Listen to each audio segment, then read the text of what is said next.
Hello guys. तर ना आज मी एक केरला स्टाईल करी बनवणार आहे मस्त. पण त्याआधी ना आम्ही आज गार्डनला गेलो होतो आणि हे रुद्राक्षाच्या झाडाची फुलं मला तिथे सापडली आणि श्रावीसुद्धा मस्तपैकी तिथे खेळत होती. असं काही काही ज्या वस्तू नवीन नवीन गार्डनमध्ये उगवले ते जमा करत होती.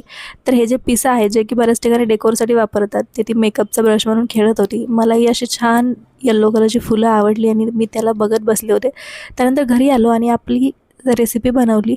तर जी आहे स्टीम राईस आणि आणि ही कोहळ्याची अशी करी आहे जी की कढीसारखीच बनवली जाते. चला तर त्याची रेसिपी बघूया. सगळ्यात आधी कोहळ्याचं वरचं साल आणि मधल्या बिया मी काढून घेतल्यात आणि त्याच्या छान बारीक फोडी करून घेतल्यात. इकडे पॅनमध्ये पाणी गरम करायला ठेवले आणि हा कोहळा त्यामध्ये उकडायचा आहे. त्यामध्ये हळद आणि मीठ टाकून एक चांगला 15 मिनिटाची वाफ काढून घ्यायची.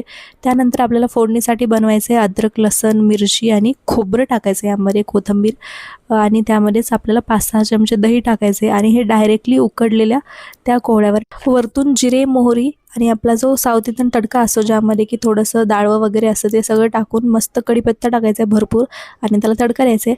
आणि भातासोबत हे तुम्ही खाऊ शकता. खूप भन्नाट लागते, आपल्या कढीसारखीच लागते. नक्की करून पहा रेसिपी. कशी वाटली कमेंटमध्ये कळवा. चला भेटूया उद्या.